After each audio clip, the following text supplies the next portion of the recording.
Welcome to CeeLo's Musical Chronicles. This is another episode, so lay back and enjoy.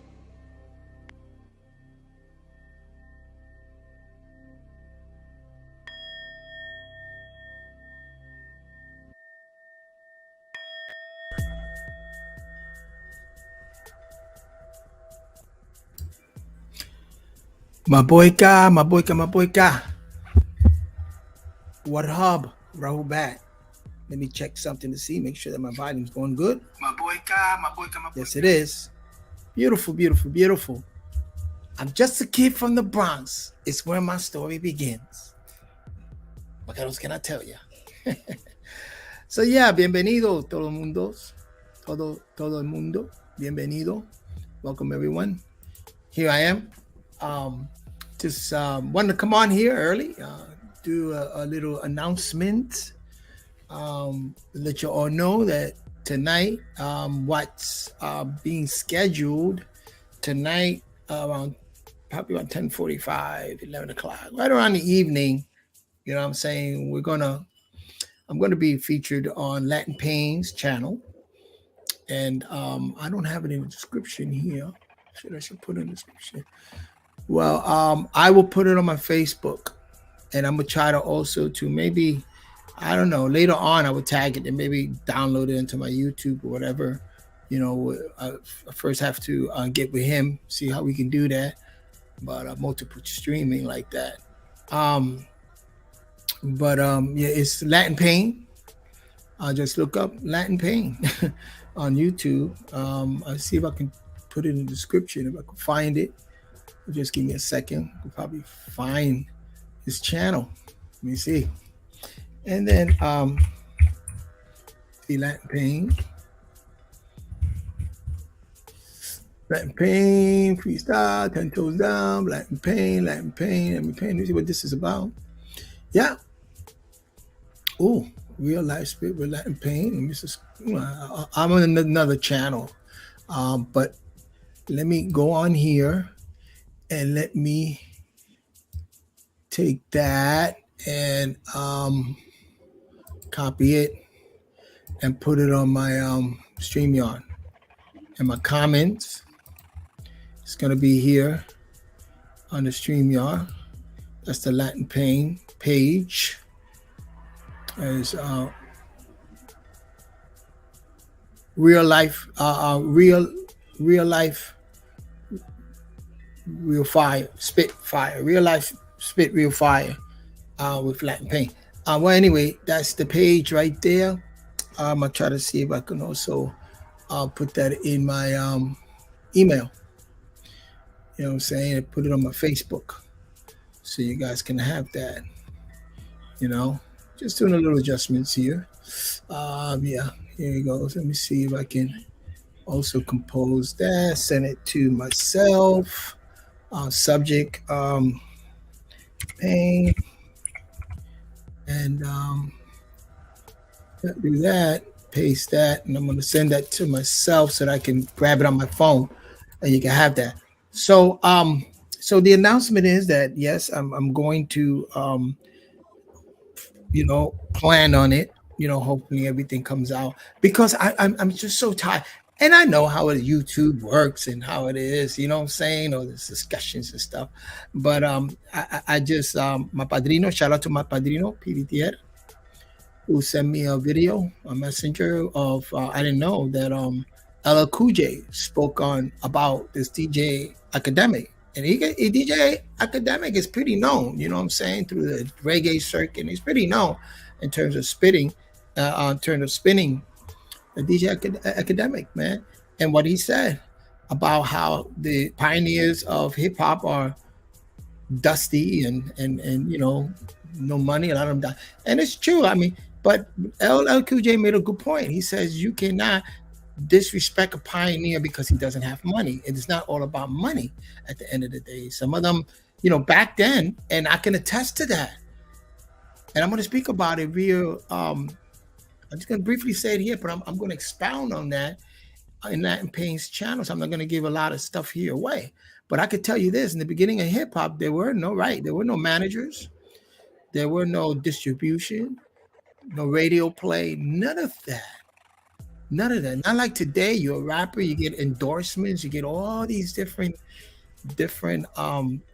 avenues of stream, so you can get that big bag, saying, record labels. But back then, when we first started with the Funky 4 Plus or more, there was no record label or distribution houses, record label, that were interested at all interested in hip-hop. They weren't. There was not. So to make some type of statement like that is very unfounded and unfounded, and it's ignorance, because ignorant, look at the word ignorant, to ignore. They're ignoring certain truth factors about that. You know what I'm saying? So yeah, it was crazy. It's crazy. You know what I'm saying? I'm just so, all this talk about, even about other ethnic groups like Puerto Ricans, Jamaicans, that they weren't at the conception of hip hop. I'm going to show you a series of pictures over here, but like I said, I'm just going to touch on a little bit on certain things here, you know what I'm saying, for the sake of this podcast, but I'm definitely going to expound it to the extreme, expounded on my Brothers Latin Pains channel tonight. I'm going to show a couple of the same things. I'm going to expound, because I did do a PowerPoint, a presentation point, but I'm still continuing that. But I'm getting my thoughts together, because it's just experience. This is memory, by experiences. I'm 60 years old, believe it or not, man. I look good for 60, right? Born in 1961, December the 11th, 1961. Look good, right? So 60-year-old. I'm still getting some gray coming in here, my hair and stuff. I don't dye anything.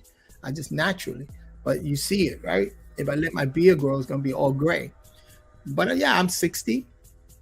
I lived, born in 61, so you're going to school, all the way into 1970. I was 9 years old. 71, I was 10 years old. 73, I was 12 and 13-year-old. You're adolescent, a 13-year-old, a newly teenager who wants experiencing things in the streets of New York. And I'm going to show you some pictures. I'm going to share how we grew up. Even though I didn't grow in them areas the way it got like that, because we were always moving. When the area started to turn very trashy and ghetto, we moved. You know what I'm saying? My mother wanted to bring us up in a right environment. You know what I'm saying? So we moved. We didn't get stuck in those abandoned buildings type of scenarios. You know what I'm saying? Many people didn't. But if you went to school, you had to walk through neighborhoods like this. Or if you're hanging out with some friends, they're going to want to go walk around neighborhoods like that. If you want to travel from one neighborhood to another neighborhood, you might have to go around blocks and blocks of abandoned buildings and burnt down buildings. That's just the way it is. It's the way we grew up. So I'm going to expound on that. Now I'm going to show you something here. Check this out. Right? Let me show you. Now these are pictures, right? Hold on 1 second. Let me go back here. These are pictures of the Bronx, of how we grew up. I shouldn't have done that. Okay, here we go. Look at these pictures. See this? What do you see? Hold on 1 second. If I expound this a little, can this show? Let me see. No, it's not, because I will have to re-share that. But anyway, when you look at these pictures, hope you can see that. Hold on 1 second. I'm going to do a more intense. I'm going to do a more intense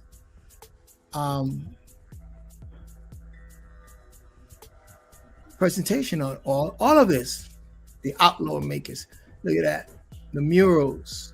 One of the first things that I'm going to mention, and I'm going to expound more of, I'm going to talk about the five element and actually the 6 elements in hip hop, because there was one that was added on later on. You know what I'm saying? So we're going to talk about that. Look at the Savage Skulls, Black Magic. Man, Look at, you had to walk in areas like this. You had to walk in areas like this. And then you have African American, Jamaicans, and again, Puerto Ricans, as you can see. What is it? This is Third Avenue, right? This is Fordham. No, this is Third Avenue. Yeah, I almost look RKO Fordham. No, this is Fordham Road. This is Fordham Road in the 70s. This is Fordham because this is RKO Fordham. And I remember this building here with the clock. This is right Fordham, and this is Grand Concourse. Grand Concourse and Fordham. I know that area very well. This is areas. When you go further down Grand Concourse here, right, Fordham, and further up here when you get to Kingsbridge, right, Morris Avenue, that area, a big influence in hip hop when it came to breakdancing. Most of your breakdancers came from that 183rd, from this area. This is the West Bronx. It didn't start in the South Bronx. There was grouped in the South Bronx and grouped over in the East Side, Stuyvesant.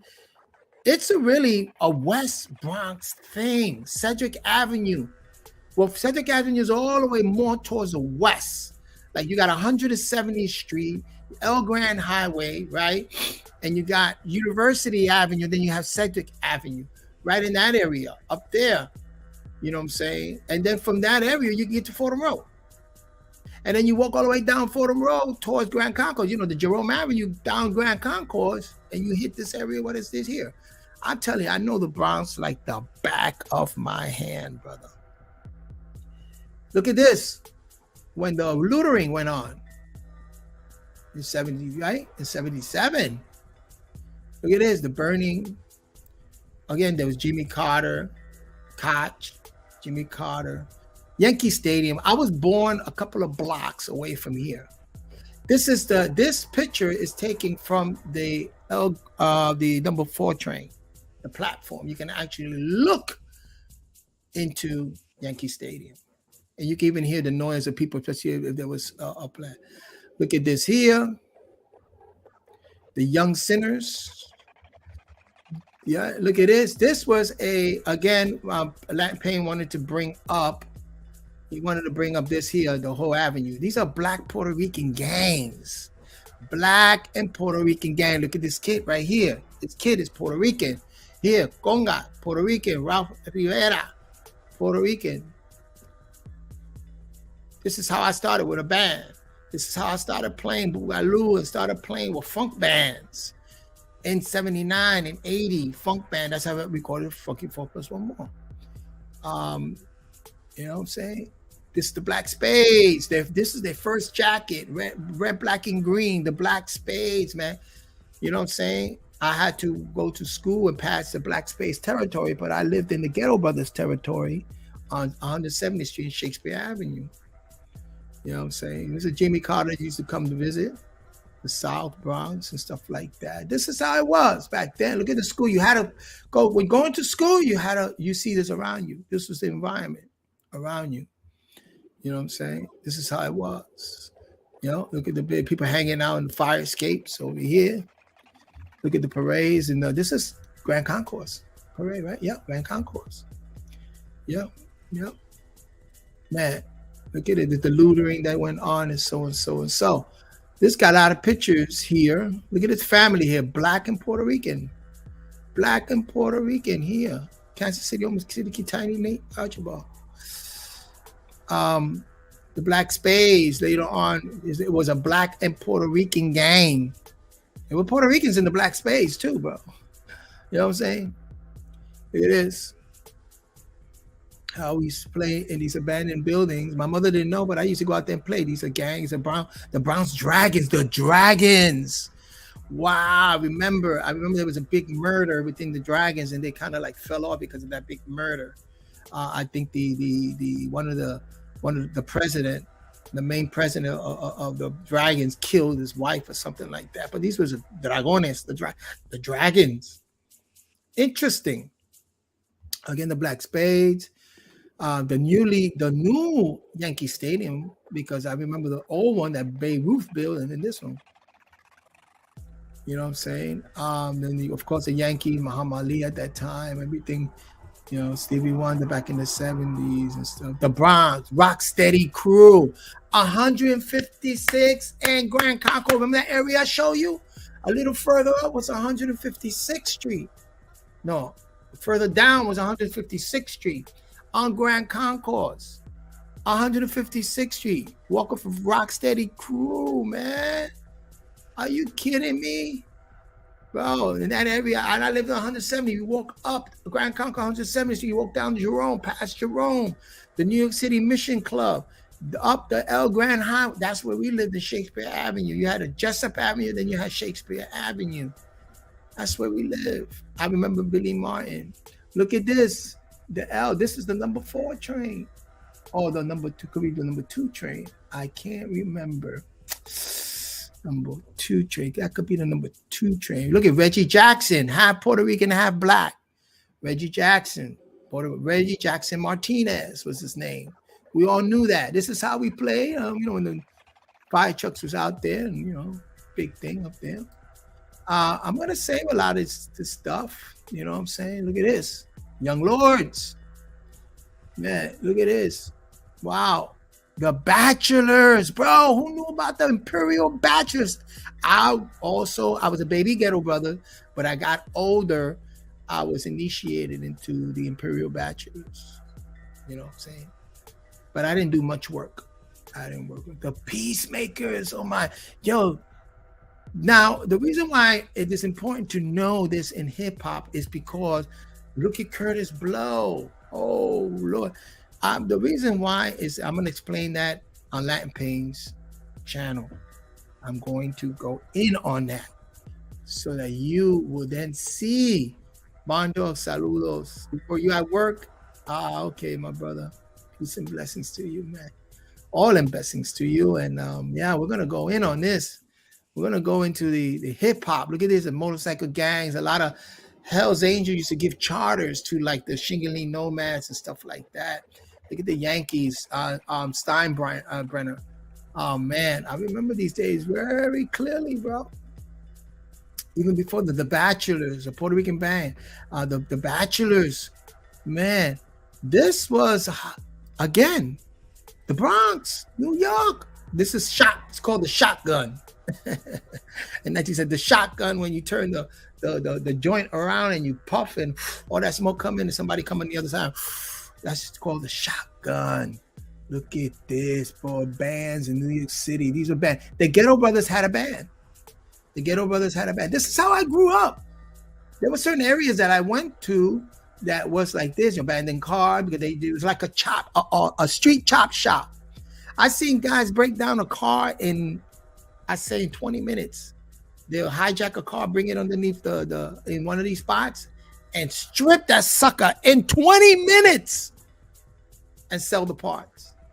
Unbelievable. The Allman Brothers, man, in the Bronx. The Allman Brothers used to play out there in the Bronx. A lot of celebrities visited the Bronx because the Bronx culture was like, that's what I'm saying. This condition here, this is in the Grand Concourse. I remember this. I marched here in this parade. I remember marching in that parade. But let me tell you something. The Bronx, because of the condition and the way it was, birthed so much artistry. You know, the graffiti, the dancing, the expression, the clothing. It birthed this culture. And I'm going to speak on that very intensively on Latin Pain's channel. You know what I'm saying?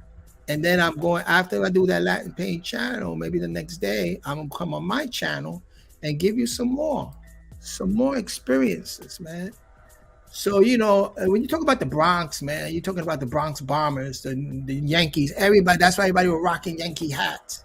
Became very famous. You know, Jay-Z, I think he always coined that. He did it. I remember when they broke down the house that Babe Ruth built, and they broke it down and built the new stadium. I sat on the original one.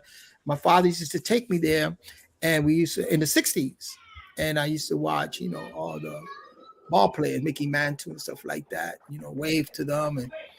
And that was the Yankees. If you from the Bronx, the Yankee was a big thing. And remember the Guardian Angels?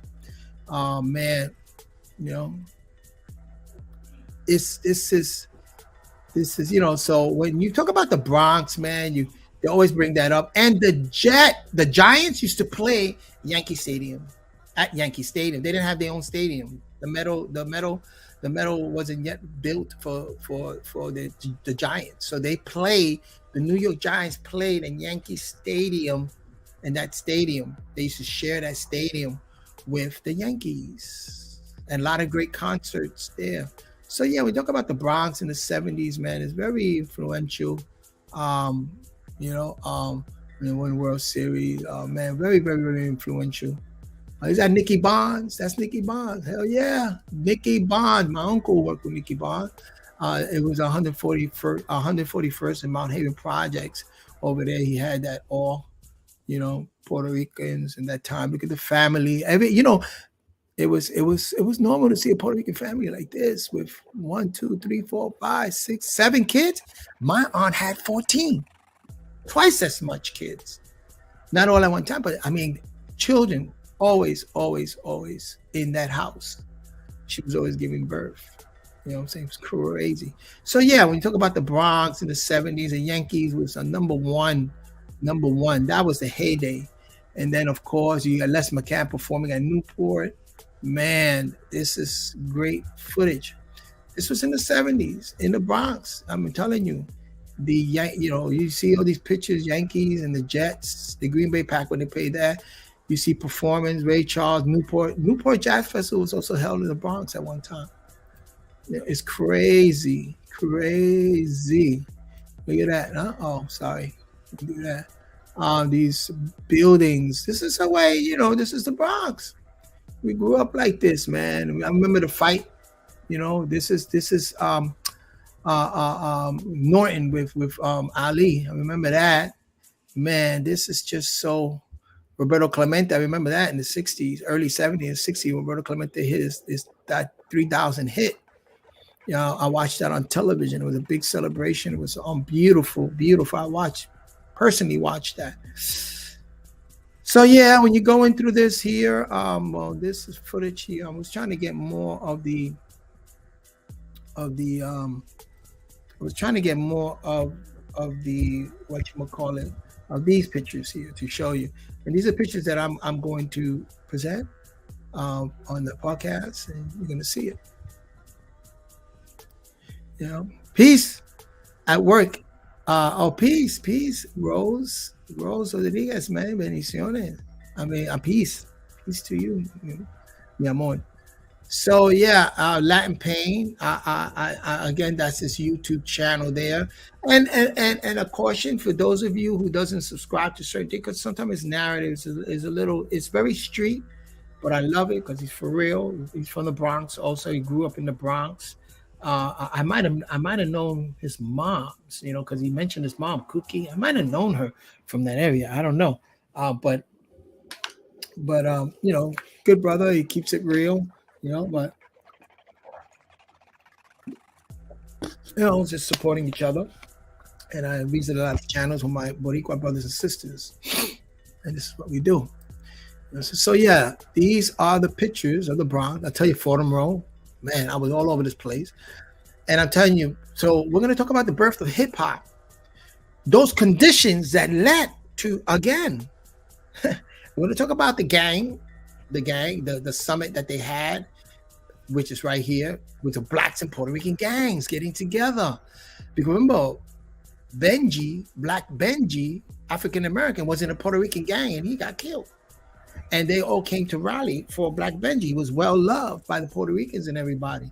We were really, really, really, really together like that, solidarity. So I don't know. I guess there was a concentrated effort to destroy a lot of that stuff, you know what I'm saying? Because it's all, at the end of the day, it's all about economics, So, Jay-Z once said it. He says, hey, I don't mind that the drugs come into a Black Hispanic community and destroys it, and they destroy themselves. So what? Your drugs come in and destroy the neighborhood, because once they destroy the neighborhood, a person like me will come in and we'll buy up the property, and then we'll put up buildings, office buildings, or stadium. He built the stadium. He helped build that stadium, the Barcade up there in Brooklyn. that area there was infested with drugs before they built that. So, Jay-Z even said it. And a cop once told me that too. One time that I got busted for selling weed, back in the days. And he tells me, yeah, keep doing what you're doing. You know why? He says, you see that eagle on that building? Because we own that building. You'll keep destroying the neighborhood. Once you destroy it, we come in, we buy it, and my kids live beautiful. Or for you destroying the neighborhood and us coming in and replenishing it. Fact. I was like, what? So that's where I learned. This is economics at the end of the day. So crime is economics. You get rid of the money factor and all that, you won't get that much crimes. Crime is economics. You can tell that to my mafioso. It's just crime is economics. So when you see a high crime area, it's because it's being pumped into that because they want to flush all of that out. And then what you call gentrification comes in. That has been happening. You see that happen in 42nd Street. When you go to New York City in 42nd, that's what had happened. Is when you went to 42nd Street back in the 70s, that was a strip area. That was peep show, strip area, prostitutes, drugs, anything you wanted there was there in 42nd, Midtown. Anything you wanted. It was Sin City for short. Anything you wanted. After a while, and Koch was a mayor, man. They made bucks off of the crime there. The cops busy in there. Finally, what happened? After it was all destroyed, put a lot of these mafiosos in prison and clean up the air. They didn't clean up the air. They let them destroy themselves and no growth. It was just destruction. Who comes in and buy that area up? Disney. Yeah. And those big Disney got together all those big companies, and now it's like Disneyland. 42nd Street. It wasn't like that before when I was growing up. So again, those conditions in the Bronx were special at that time because it birthed this culture, this artistic expression. And they were like, wow. And once they couldn't stop it, what's up, Daryl? Oh, it's on the Spades. Disco King Mario, also Spade of the Bronx Air, was the first to play the part. Wow. I didn't know that documentary of the Spades. Wow. Disco King Mario. Wow, man. I remember Mitch Green was also a black Spade, also Bambaataa. I remember Mitch Green hanging out in Featherville Lane. And then Bambaataa, you see him hanging out over there by Shakespeare Avenue, further up on Shakespeare, Nelson Avenue, up there in that area. Up north, up that northwest. You know what I'm saying? But yeah, I'm gonna look out for that documentary. But yeah, these were they were like, well, listen, we can't stop it because it was such an artistic expression with the graffiti, the artwork was like, art students were like, the hell with art school, I'm gonna learn this art in the street. They had a problem with that. The hell with playing these. I'm going to learn how to DJ or rap, lyric. I'm going to learn the knowledge from the streets because they were ciphers. They were kicking knowledge in the streets. You know what I'm saying? I can learn so much more from the streets. When they seen they couldn't stop that because the suburban areas were coming into the cities and copying drugs and learning and wanted to amalgamate themselves with that expression, artistic expression, they couldn't beat it, so they joined it. They commercialized it. And that's what happened. So a lot of these cats that are talking now came during that commercialism. They got rich, they got the bag, and they came towards an era where the record labels, the radio stations, all of them, they couldn't beat it. So they joined it and they said, well, we're going to make money out of this. We're going to commercialize this. We're going to rebrand this our way, the way we see fit. So then you got the fashion industry doing that. And a lot of the fashion industry started to pump, because before hip hop, it was all about Lee jeans and Lee jacket. It was you go to the Army and Navy store and buy your gear, right? Then they went into Jew man. The Jewish people got involved and with the sheepskins and what they call the bubble bombers and stuff like that. You know what I'm saying? They came in and started bringing that fashion into hip hop. Was the Jews. and I'm going to speak about that fashion, because fashion in hip hop is one of the elements. And I remember that a lot of the brothers wanted to. They always looked up to the mafiosos on the block, the way they dressed with the suits, the shoes, and the gabardine pants. They call gabardine, and the knitted sweater. They started dressing like that. Hip hop, the beginning of hip hop was dress. Look at Dana. I mean, you look at the old hip hoppers when they started to gain that money to buy in these Italian stores, these Jewish and Italian stores, and they started, dressing like that, like mafiosos dress, and the Kango hat. That's all Italians was the ones who was dressing with the Kango hats and stuff like that. We had the ebony Applejack hat. You know what I'm saying? We had that, but then a lot of them go switch to the Kango and switch to the fedora, the up fedora, which I have one. You know what I'm saying? So that's the fashion in hip hop. You know what I'm saying? That's the fashion in hip hop. But anyway, I'm going to expound more and more and more on a lot of that stuff with Latin Pain's channel. And then later on, for those of you who don't catch that channel, the link is there. For those of you who don't catch, that presentation and stuff like that, I'll do it here. I'll go more in depth. I'll find more pictures and videos. Videos, I can't do a lot of videos because you know how YouTube, Facebook is. So you gotta be careful. But I can post some pictures and stuff. I wish I had pictures of me back then, man. I do. My mother. I think my sister in Puerto Rico. I have them. My mother, but I didn't keep any of that stuff. I even lost I had 2 12-inch that was given to me by Arrow when they printed the Funky 4 Plus 1 more, and they printed it out. Now I just got it on digital here on YouTube, but I had the actual physical copy. I met DJs playing in Orlando, and DJs that had the physical copy, and they say, "You played on that?" They'll pull out the album and say, "Is this you on here?" I say, "Yeah, that's me," and I signed it for them. Sign it. I autographed it, signed it, so they have it in their archive. They also in Cleveland, the Hall of Fame, Rock and Roll Hall of Fame, that album sits in the hip hop section. In the Hall of Fame, Funky 4 Plus 1 more. It's there. I'm gonna take a trip to Cleveland, and I'm gonna take a picture in front of it and say, "Oh, I'm not listed on there, but I know I'm a pioneer of that. I mean, I'm putting it out here. So anybody know Shot Rock, holler at me, or Rodney C, Keith, or Breakout, anybody that was in that time who was involved in that project, bro, reach out to me. I'm still here. Silos is still here. The conga player, yeah."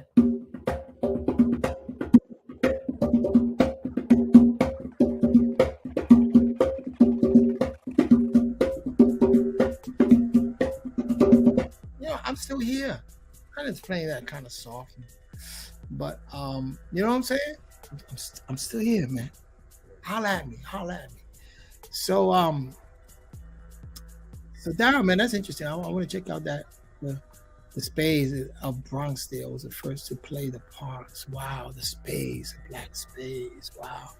Yeah, African Bambaataa was the one who spearheaded a lot of that stuff when it came to the music. Because African Bambaataa did a lot of DJing. At that time, they didn't have rappers at that time. The only ones that really had rap was, again, DJ Breakout, Brother Disco, DJ Breakout, because they had the Funky 4 Plus 1 more, and they broke up into Jekyll and Hyde. 2 of them, they used to do projects and call themselves Jekyll and Hyde. Then you had Grandmaster Flash with the Furious 5, and the Treacherous 3 came out of the Furious 5. Because sometimes, rappers, 3 of them would get together and name a name, because they were out doing shows. You know what I'm saying? Shows. And that's how they made their money. Because again, remember, and they were knocking on the doors of these record labels too. You had people like Bobby Robinson who had to come out and form his own label. And then his wife, Sylvia Robinson, went out and formed Sugar Hill Gang, the Sugar Hill Records, and with the Sugar Hill Gang. And then she went out to do that monumental thing. And that was the first time I heard rap in the radio station. First time. I used to listen to WBLS a lot, Frankie Crocker, the Frankie Crocker Show. And if you remember, Frankie Crocker used to play the song by the Henderson. There you go, there you go, there I go. Pretty little one that you want under my control. Ba-da-da-da-da-da-da-da. He used to always play that because he always says, this is the origin of hip hop right here. That was his thing, you know what I'm saying? But yeah, I mean, I'm gonna speak about that. You know, here I could tell you this: it is an African expression, and you know why I tell you that it is an African and ancient Kemetic expression, hip hop, because look at those elements. You know what I'm saying? For instance, the dancing. You look at, and and I'm going to drop it here, but I'm also going to drop it on that podcast. But I'm going to give it to you guys because I like you guys. Those break dancers like Little Man, Crazy, all them guys, and Cool Sky, and all those rappers, and even myself, I gave my hand. I used to spin on my head a little bit, and I used to, do a little. I didn't know Red Alert was Puerto Rican. That's interesting. I used to do what they call the Arabian cartwheel. And that's like I would jump up, cross my leg, hit the ground, and spin up.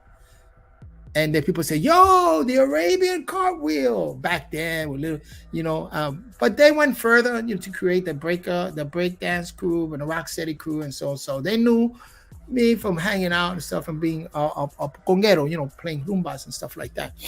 But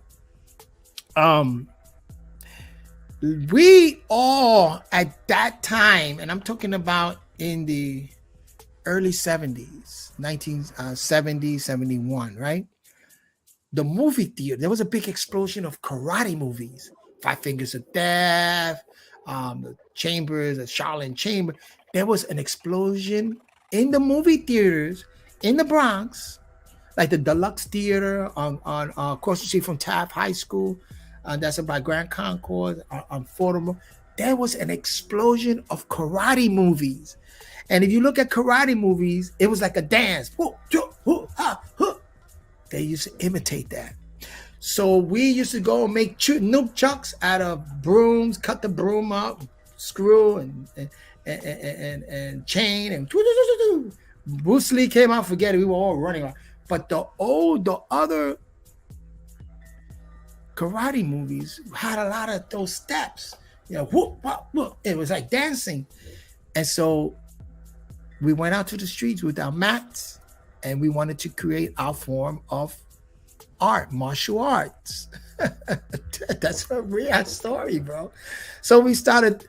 So a lot of some took it further. Some even joined a gymnastic team when they got into high school because they were showing this form, this movement, or this physical art of moving their body, of movement of the body, of what they would come martial arts combined with gymnastics is where you get breakdancing from. You see, I'm telling you, bro, I was there. You see, only those that know will tell you. The real ones will tell you. Oh, I remember them days. You got to be like 60, 62, 60 to really know how we grew up and what we did. And when we go on the street, you get a piece of linoleum carpet that was thrown away. You go to those factories or those carpet stores and they throw a piece of linoleum. You take that and you box it up. You throw that on the floor and you dance. And you did your routine. We came up with routines. And the reason why a lot of us started to do that, the dancing, I didn't really get so involved in that because I was more into playing congas and stuff. But I see, I did do some of that because that was just a thing, you know what I'm saying, with us growing up, so we all had a little taste of this. We was contributing to this movement. And a lot of it, that's why I like what Latin Pain brought up, the whole avenue of meeting and the gangs, because there came a time, a generation that instead of us fighting with knives and bats and with the wall or cord or guns or whatever, sticks and stuff, we battled with words and we battled with dance. The Jamaicans used to battle with equipment, with speakers. That was the battling. It was taking it from the violence and we was bringing it into an art expression. And that worried a lot of people. because they wanted to see violence. There's a group of people that wanted to see violence because they wanted to, but we were transforming ourselves into this culture. You know what I'm saying? That's the reality of it. So a lot of it, hip hop was an answer to a lot of the violence in the beginning of hip hop. Was the answer to a lot of the violence. Let's battle in words. Let's battle in dance steps. Let's battle who got the best DJ equipment and who can rock a party. And the master said, who can rock the ceremony? Who can master this ceremony with words? Who can move the crowd? You know what I'm saying? Who had the juice back then? Not the violence, but with that, to replace it. But then you see the same type of expression in Brazil with capoeira. Popped up in Brazil. The same thing in bomba in Puerto Rico when they dance and they battle with the sticks and they battle in the bomba. You see it pop. So it's an African expression because this is when you go back to Africa, they had in the square and in Mesoamerica, they use sports as a battle. But in Africa, they use dance as a battle, form of battle. Who can perform certain physical feats better than the other tribe and will win? You know what I'm saying? Will be victorious and prove that we are superior. We got the best dance. That's an African expression when you look at it. You know what I'm saying? So consider that. Okay, consider that. Well, damn, Daryl, I didn't know. Well, I know Red Alert hung around a lot of Puerto Ricans, but I know he was Puerto Rican. They call him the Red Alert because he's redheaded. Yeah, I mean, I don't know. I don't know Red Alert was Puerto Rican. Maybe that's why they don't even mention Red Alert much. But, you know, I love my brothers and sisters. I love because a lot of the brothers and sisters that I grew up with came from Virginia, North Carolina, South Carolina, and their family moved up. So they had a more Southern and more organic type of life. I didn't know. And then you had Jamaicans in that area. I didn't know. I didn't know much Black Americans that can say that they were from New York for centuries. I didn't meet a lot of them. I think a lot of them went over to Staten Island. A lot of them also, came up on the economical ladder more. Because then you talk about Wall Street and you talk about the wall that was separating those blacks that were there, that were coming from the South, whatever. But most of your slaves from the South were brought up seasoned in the Caribbean. Jamaica, British Caribbean, French Caribbean, in Jamaica, you know what I'm saying, in Cuba. Not much Puerto Rican because Puerto Rico stopped slavery before anybody. Was one of the first areas that slavery was abolished the first. So they kind of stood in Puerto Rico. So that's you get towns like Loisadea, in Ponce, also Arroyo, where I'm from, a big Haitian ancestry there, where I'm from. You know what I'm saying? So you see this. You got to study geography. You got to study, sociology, how societies are formed and the migrations of people, you know what I'm saying, and stuff like that. So, and New York against the Bronx was amalgamation. You had Jamaicans there that came over, wanted to fit it. You had the Black Americans coming from the South, from Virginia and stuff like that, and North Carolina. A lot of them from North Carolina, man. That's how I'm in North Carolina now, man. Woo, man. A lot of people who ancestry go back into South Carolina and North Carolina, especially in Harlem. You know what I'm saying? So this family, and then later on, of course, some Dominicans came up through Harlem. And now they're just taking over Harlem, really, if you look at it. But you had Spanish Harlem there with the Puerto Ricans, La Maqueta, 116th Street. Arturo Schomburg, a Puerto Rican who spearheaded the whole Pan-African movement with Marcus Garvey, Arturo Schomburg. But again, you have to respect, man. You have to acknowledge, revered and acknowledge pioneers and be fair. Be fair. Because at the end of the day, Puerto Ricans are blacks. Are considered African culture, very heavily influenced in African cultures, Cubans, Dominicans. It's there. Even though some of them try to, because they we're like the comedian said, I'm black, but I am black like this. You know what I'm saying? You know what I'm saying? what they, they were, someone would say, no, I'm black, but I'm a different black. I'm a Afro-American black, I mean, Afro-Caribbean, yeah, but the only thing that separates us really is just the language, and maybe the foods that we eat because of the territory and the language. That's really what's all, but you can't tell the difference. I tell the story of my uncle going to Puerto Rico. My family is pretty melanated back then, afros and melanated. My mom's very melanated afros, and my uncle going to Puerto Rico and traveling through San Juan. As a matter of fact, San Juan, and what he did, he seen this black man in the corner. He goes, "Hey, black power!" And the man looks at him like, "¿Qué? ¿Qué es lo que tú me estás diciendo a mí?" Talking Spanish. You know what I'm saying? So, because he, again, you will not tell the difference if they don't open up their mouth.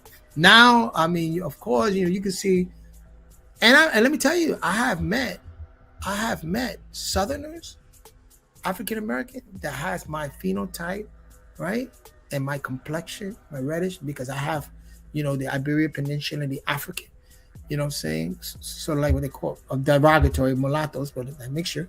Yeah, I've met a lot of them. I have met some blacks that are whiter than me. I mean, light. I mean, high yellow with hazel eye. I dated a girl back in what was it? In 75, in 76, 77. I was dating this African American girl. Family came from Virginia, and the mother was very melanated. From Virginia, she didn't like no other people. Puerto Rican, no, and her husband, family married into Puerto Rican. But you see, he was also from Virginia. They met in Virginia and they moved up to New York. He was high yellow with hazel eyes. So my girlfriend was very melanated, very black, melanated, and hair, kingly hair, melanated. And her sister was high yellow with hazel eyes and dirty blonde hair, like my sister. And I was like, what? That's your sister? Wow. And they were sisters, same mother and father, the same one. You know what I'm saying? So you see this phenotype, even when you go to island Puerto Rico against family. I got families from the lightest of the lightest to the darkest of the darkest in my family. That range in my family, and it's a beautiful thing to me. I look at it and say, hey, listen, it's like Noble Drew Ali was the one, I think, that coined that there's only really one race, and that's the human race. That comes from Noble Drew Ali. There's only really one race, and that's the human race. You know what I'm saying? That's Noble Drew Ali said that. You know what I'm saying? I'm reading this book, and it's and it's making those references, saying that. You know what I'm saying? And it's quoting a lot of archaeologists and stuff like that. And they recognize that Noble Drew Ali was the first one that coined that. So, again, when it comes to hip hop, you had a variety, you had amalgamation of many cultural expressions coming into one.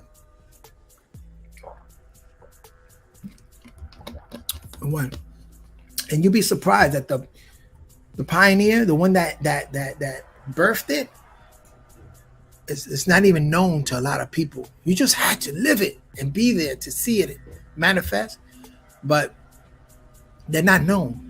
I know one brother that actually was guiding a lot of the breakdancers and also the graffiti. He's the epitome of the expression of hip hop, right? He created an art genre called Sananda, right? He went under the name Sananda, virtual art. He had to shut it down because he said, I had too many people trying to follow me and wanted me to teach them about photo art, and that type of virtual reality. He was doing NFT before NFT was even thought about it. Shout out to wherever you are, my brother Jamal, Abdul Haq, Victor Morales, Victor Morales Velez, who spearheaded a lot of things, but he doesn't want the credit. He was a cat that you went to the block to learn how to do graffiti writing because he was doing graffiti before anybody did it. The box letter. He's the one that taught me how to do box letter in graffiti. You had the box letters with the arrows going in and out, and then you had another one with the snake. Oh man, He told me a lot of that. But I'm sure that he also learned that from, again, you guys like Snake, Tracy 183rd. I think he knew Tracy 183rd. These guys knew each other in the Bronx. In the Bronx, you know, we kind of like hung around, and it was a underground circuit, so we knew each other. And then the jams at the parks and stuff like that. But anyway, I want to talk more in depth about that when I do it. So I don't want to make this too long. So anyway, I'm gonna leave, and it's kind of chilly out there, you know.